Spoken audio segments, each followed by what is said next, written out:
America के राष्ट्रपति Trump की लाख कोशिशों के बावजूद इजराइल के प्रधानमंत्री नेतन्याहू ने लेबनान में हिजबुल्लाह के ठिकानों पर जबरदस्त हमले शुरू कर दिए हैं। हैरानी की बात तो यह है कि इजरायली हमले ईरान पर उस वक्त हो रहे हैं जब ट्रंप ने नेतन्याहू को धमकाते हुए बोला है कि अगर इजराइल ने ईरान पर हमला किया तो अमेरिका इजराइल को अकेला छोड़ देगा। ऐसे में अब सवाल उठता है कि क्या ईरान से डील के चक्कर में ट्रंप ने इजराइल को ईरानी धोखा देना शुरू कर दिया है।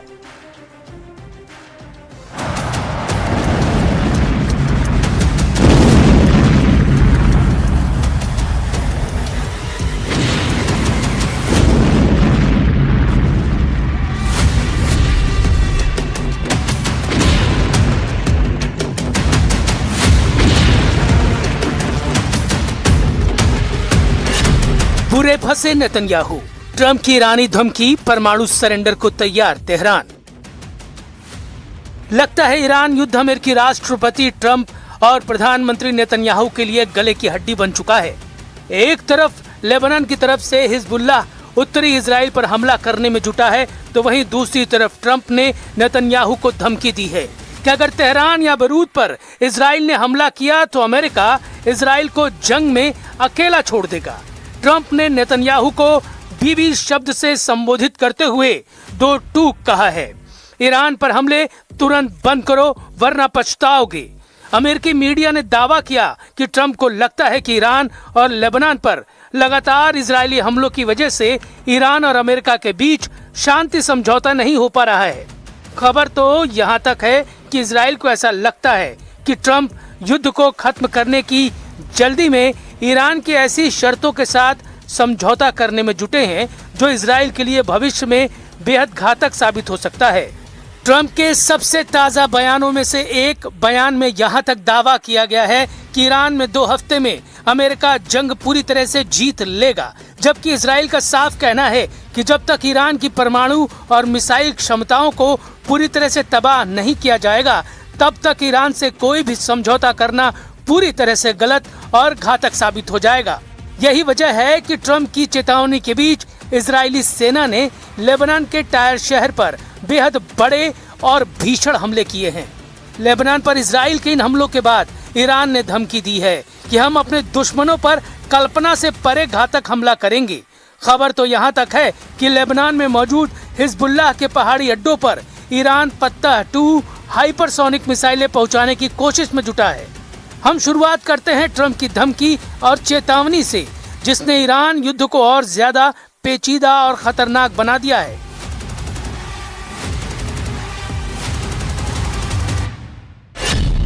इजराइल को हमला नहीं करने दूंगा, 2 हफ्ते में ईरान पूर्ण विजय।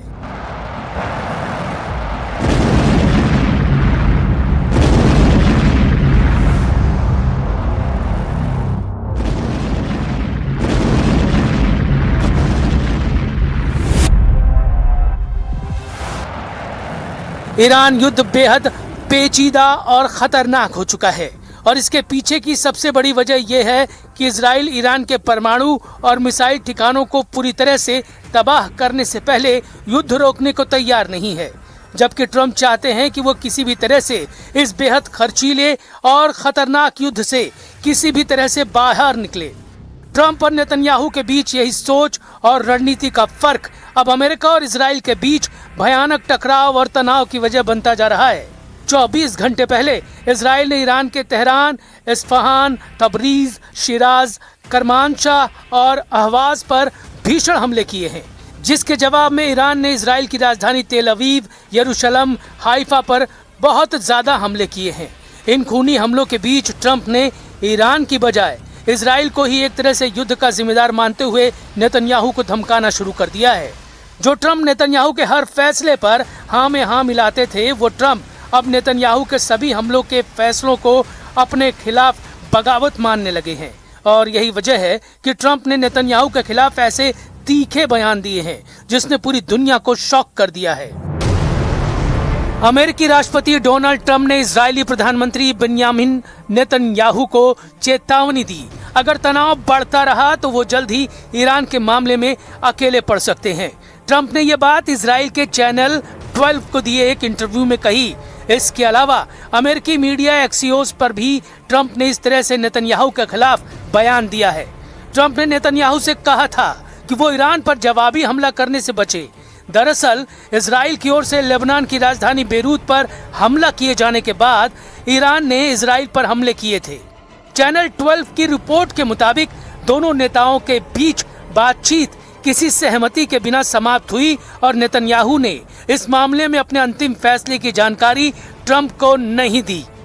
बाद में नेतन्याहू ने अमेरिकी विदेश मंत्री मार्को रूबियो को बताया कि उन्होंने ईरान पर हमला करने का फैसला कर लिया है। ट्रंप ने चैनल 12 से कहा कि वो इस हमले के पैमाने को कम कराने में सफल रहे। ट्रंप ने नेतन्याहू को ईरान के साथ जारी हमलों को पूर्ण युद्ध में बदलने से बचने की चेतावनी भी दी। उन्होंने चैनल 12 से कहा, मैंने बीबी से कहा आपको बहुत सावधान रहना चाहिए कि आप क्या कर रहे हैं, क्योंकि बहुत जल्द ऐसा हो सकता है कि ईरान के सामने आप अकेले रह जाएं। Now, Axios reported that you had a phone call with Bibi Netanyahu, the Prime Minister of Israel, in which you were angry with him. You said, are you effing crazy? What are you effing doing? I helped you stay out of jail. Is that true? Did you speak to him in those terms? I did. I wouldn't say angry. I was a little bit perturbed at his constantly fighting with Lebanon. You know, at some point I said, Bibi, we got to stop this. We got to stop.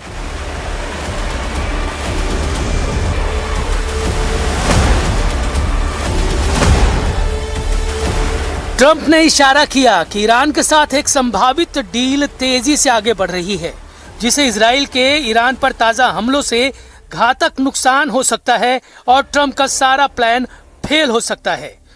Trump ने Netanyahu को चेतावनी दी है कि लगातार तनाव बढ़ने से Israel को अमेरिका का सपोर्ट नहीं मिल पाएगा। इसके बावजूद नेतन्याहू ने कहा कि ईरानी हमलों का जवाब न देने से इजराइल की स्थिति कमजोर होगी और गलत सिग्नल जाएगा। दोनों नेताओं के बीच कॉल इजराइल की तरफ से पीछे हटने के पक्के वादे के बिना खत्म हुई। इजरायली अधिकारियों ने बाद में अमेरिका को बताया कि वे आगे और हमले करेंगे और किसी दबाव में नहीं झुकेंगे। नेतन्याहू के ताजा बयान से भी पता चलता है कि ट्रंप का दबाव नेतन्याहू पर पूरी तरह से काम नहीं कर रहा है।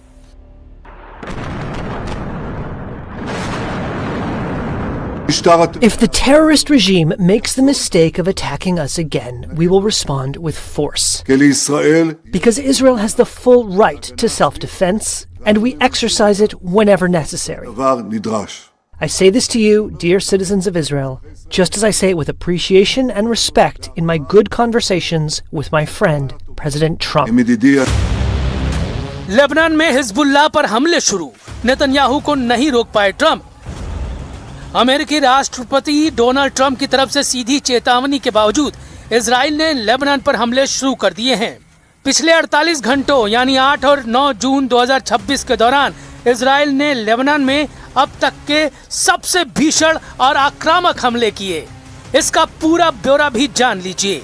इजरायली वायुसेना और जमीनी सेना ने लेबनान के 3 मुख्य क्षेत्रों को अपना निशाना बनाया। टायर पर हमला, दक्षिणी लेबनान के टायर पर जबरदस्त हमला इजरायली सेना ने किया है। 9 जून को इजरायली सेना ने इतिहास में पहली बार पूरे टायर शहर को खाली करने का अल्टीमेटम जारी किया, जिसके बाद वहां भगदड़ मच गई। इसके तुरंत बाद शहर पर भीषण हवाई हमले किए गए, जिसमें रेड क्रॉस सेंटर के पास और रिहायशी इलाकों को निशाना बनाया गया। बेरूत पर हमला, ट्रंप की सख्त मनाही के बावजूद इजराइल ने लेबनान की राजधानी बेरूत के दक्षिणी उपनगर दहिये में हिजबुल्लाह के कमांड सेंटरों पर सर्जिकल एयर स्ट्राइक की है।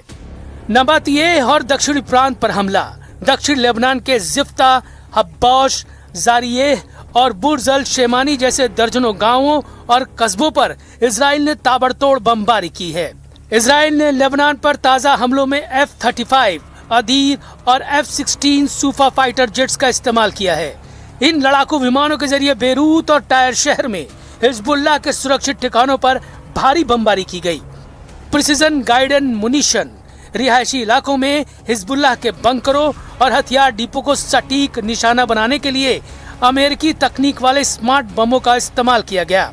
इजरायली वायुसेना ने यहां पर GDAMS का इस्तेमाल किया है। किलर ड्रोन से हमले, टायर शहर में चलती गाड़ियों और सड़कों पर हिजबुल्लाह कमांडरों को निशाना बनाने के लिए इजराइल ने किलर ड्रोनों से मिसाइलें दागी हैं। आर्टिलरी और नौसैनिक गोलीबारी भूमध्य सागर में तैनात इजरायली नौसेना के युद्धपोतों ने टायर शहर के तटीय इलाकों पर भारी गोलाबारी की है। How close are you to making a deal? Are we talking about days, weeks, months, Mr. President? I think we're very close. We have a couple of points. They don't even seem like big points. They've conceded the fact that they will not have nuclear weapons. We had a clause in there that we will not develop nuclear weapons, and everybody was very happy with it except me. And I said, well, what happens if they not develop, but they go out and purchase, they acquire? I want to put the word if they buy or purchase or acquire, you've got to have that in there too, because that's not developing. केवल पिछले 24 से 48 घंटों में हुए हमलों में 14 से अधिक लोगों की मौत हो चुकी है, जिसमें जिफ्ता में मारा गया एक सीरियाई बच्चा और एक महिला भी शामिल हैं। टायर में हुए हमले में 4 रेड क्रॉस के पैरामेडिक्स भी घायल हुए हैं। कुल मिलाकर 2 मार्च 2026 से अब तक लेबनान में 3,600 से अधिक लोग मारे जा चुके हैं और 11,000 से ज्यादा घायल हैं। टायर शहर के ऐतिहासिक प्राचीन इमारतों को बमबारी में भारी नुकसान पहुंचा है। इसके अलावा टायर का मुख्य चिकित्सा केंद्र जबल आमेल अस्पताल और हिराम अस्पताल भी इजरायली हमलों की चपेट में आने से आंशिक रूप से ढह गए हैं, जिससे स्वास्थ्य सेवाएं ठप हो गई हैं। लेबनान की 20% से अधिक आबादी इजरायली हमलों की वजह से पूरी तरह से विस्थापित हो चुकी है। अब ऐसी स्थिति में देखना होगा कि क्या ईरान हिजबुल्लाह पर इजराइल के ताजा हमलों का बदला लेता है या नहीं। लेकिन इतना तय है कि अगर ईरान ने इजराइल पर हमला किया तो इजराइल ईरान में तूफानी हमले जरूर करेगा। अल्लाहु अकबर।